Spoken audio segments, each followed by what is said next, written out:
So as I promised earlier, this is the company that I've been sort of keeping under wraps. Hi, this is Fabi from The Next Big Rush, where we talk about growing your wealth through smart investing. If that's something you'd like to do, then hit the subscribe button and the little bell right next to it so you won't miss any of my future videos. Now, I have recently, 2 months ago, I spoke at the VRIC, or the VRIC in Vancouver, and I mentioned a very sort of unusual commodity that most people have never heard of, which is niobium. And I also mentioned why I think this may be a far-fetched but possible, next hot thing story. And I also would like to touch upon one company that I really am looking seriously into. Let's go find out. Okay, we have here Niobay Metals with the James Bay Niobium project. So right here you can see that the James Bay is even in the name of the company, so it's pretty special. It's their most important project so far. And so this seems to be very relevant to now, March 2019. Let's take a look at what they have here. Now, you know me and you know that I like to actually give a little bit of credit to people who have done this before. So in something like this, especially for such an exotic metal, you really don't have people, doing this for the hype or doing this for the quick buck. And so most of the time when you see an exotic resource, you're going to see people that really know what they're doing, people who are willing to stick it out. And so Mr. Dufresne here has 15 years of niobium experience, which to me speaks volumes, because I don't think I know anybody else apart from the Brazilian guys at CBMM who have that much experience with niobium. That's very hard to find.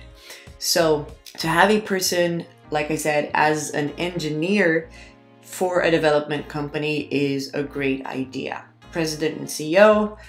You have some other guys here from Niobay. As you can see here, Niobay is a producer in Canada. It's, as far as I know, the only producer of niobium in Canada, only one of 3 producing mines in the whole world. So that's really, really important.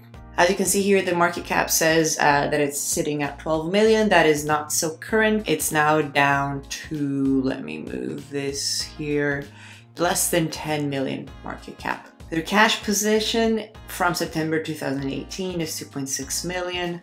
I'm assuming that sooner rather than later, they're going to have to raise. But then again, I don't think they're drilling the James Bay project right now, and you will see soon why I think so. This is one of the reasons why it really caught my eye. Osisko Gold Royalties, well, the name says everything. They're usually a gold royalty company, but they own 20% of this company. Those sort of things kind of make you wonder, okay, so if they usually do this type of royalty, why is it that they would have any interest in such a project? And maybe when you look at, what these guys have, you'll understand the value here. So a quick recap on niobium itself.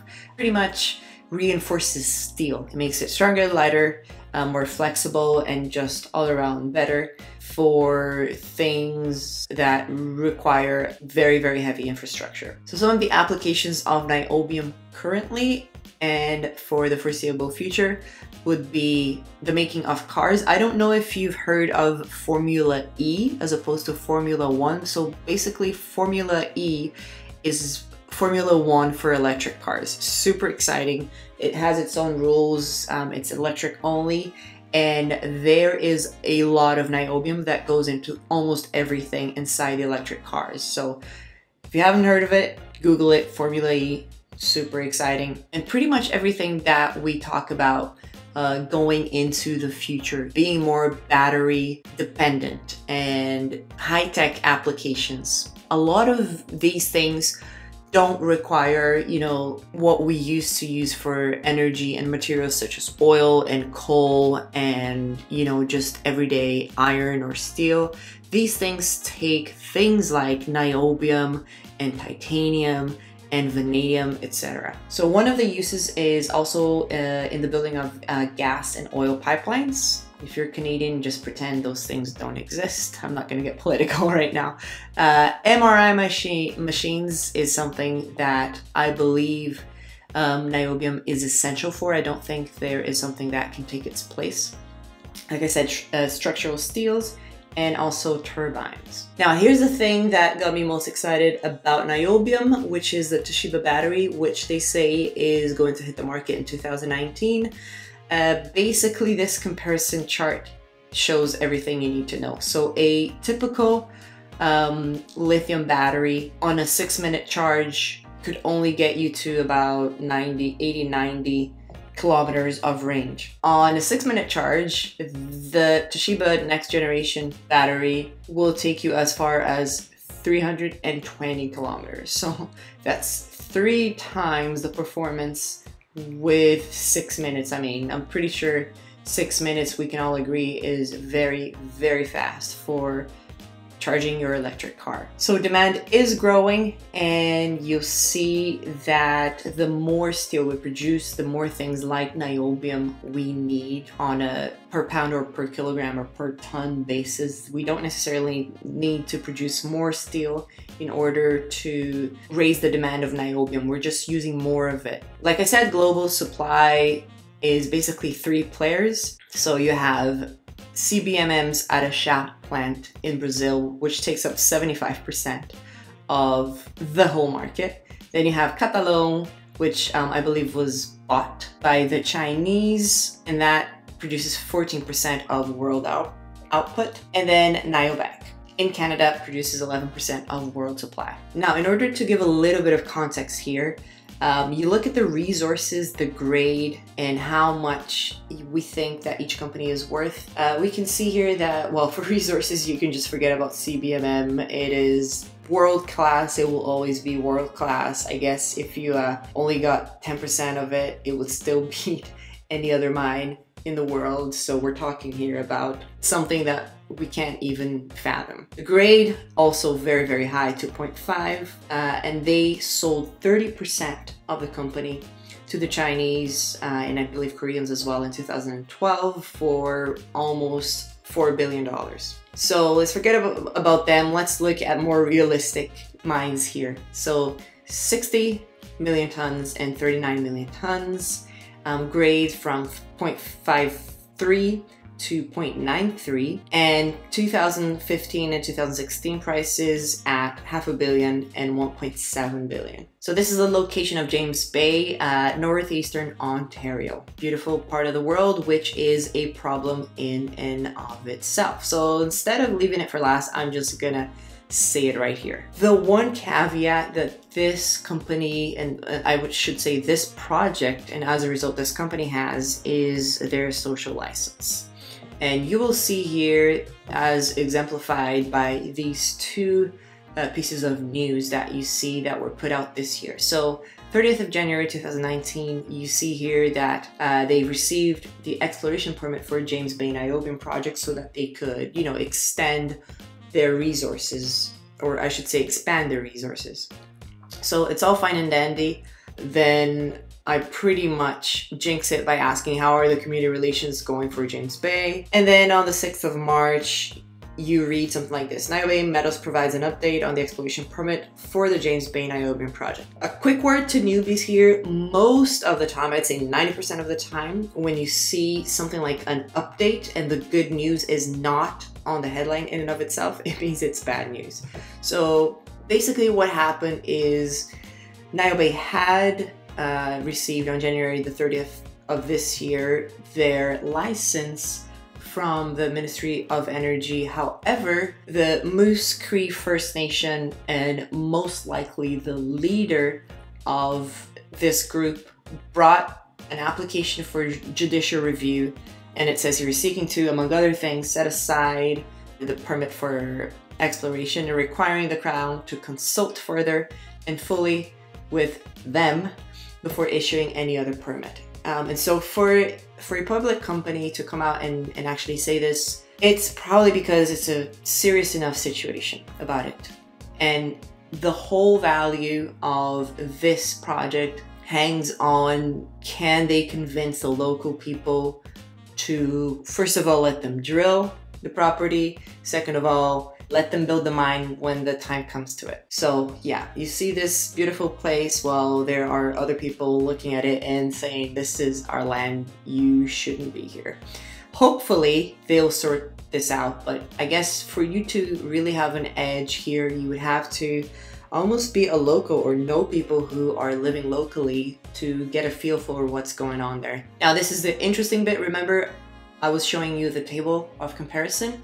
Well, way back in the 60s when niobium wasn't really used for a lot of the things that we use it for today, and the price wasn't so high as it is today, we're sitting at probably $40 to $45 per kilogram.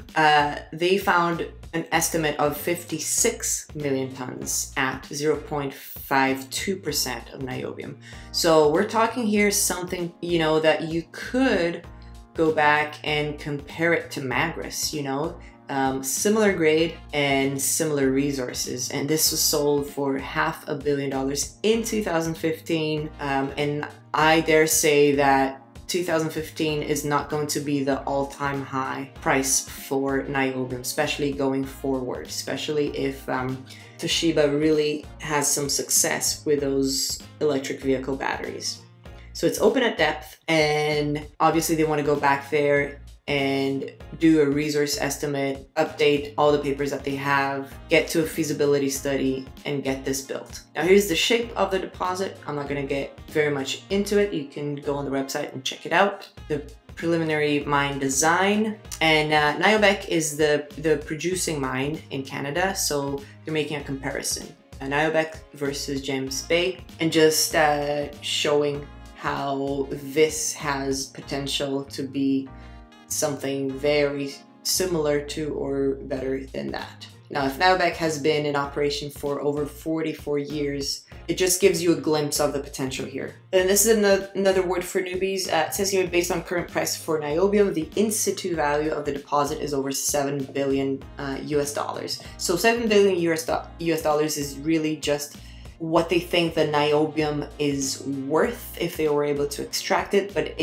it's not the same as NPV, and the way we should value companies is through NPV and not just for in-situ value. So here you have the 3 projects that are already in production and James Bay niobium. Now obviously it looks really ridiculous when you put Magris here with what, maybe 20% more resource, with very similar grade and recovery that's much lower than Niobay, albeit with larger capacity, to be worth $500 million. With a $10 million market cap, it's very easy to see that if they can get back, maybe expand the resource a little bit, or even if they don't expand the resource, just the sheer amount that they have in the ground is enough to tell you, okay, if the mine can get built, and that's a big if, then this is obviously worth a heck of a lot more than what they're getting credit for in the market. So this is their community activity, and you can tell that they're trying to communicate what they're doing with the community, that people are actually showing up. But that's the big question mark here. Can they turn this around? They also have the Crevier Niobium and Tantalum project. They own a portion of it, not 100%. And this is in Quebec. So it says here, supported by Quebec government's Plan Nord and local First Nation group. Now this is very important. If they have the backing of the First Nation group in the area, that makes it a lot easier.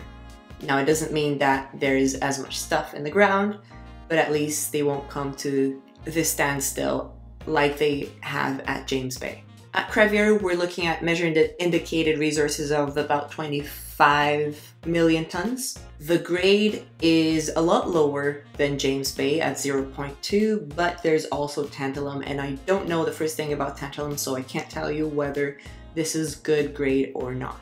But I'm sure it makes the economics of the project better than not having this extra mineral. So for Crevier, they're updating the PEA of 2010, and also they're going to be doing some metallurgical studies in the summer of this year. Now they lay out their strategy here on one of the last pages of the presentation, and regarding the tantalum resources that they have, the point is to, you know, get offtake agreements, to sign contracts with whoever is going to use tantalum in their production. So it's very important when we look at a gold mine or a copper mine or even a uranium mine, a lot of the times you can just produce the stuff and you know that there is a buyer at the going price. There's a market for it. There's more liquidity.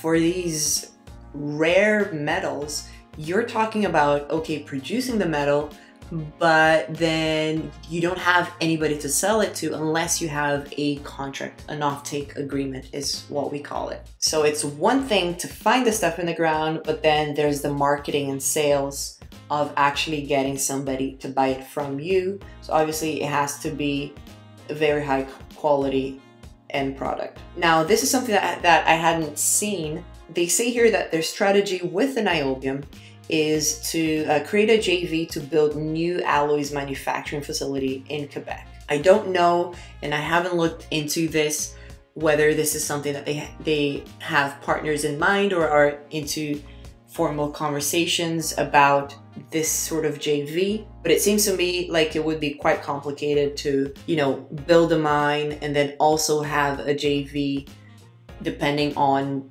the conditions, to actually have a manufacturing facility that would be the next step of the manufacturing process. You know, if these guys are miners, then I'd expect them to be mining, not be mining and, you know, going downstream. But who knows?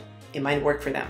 And that's pretty much what I wanted to highlight about Niobay. I think if they can get their social licenses in place, if people just warm up to them, or if the leadership of the local people actually changes to a leadership that's more open to mining, then this could really skyrocket. There's no question that the value's here.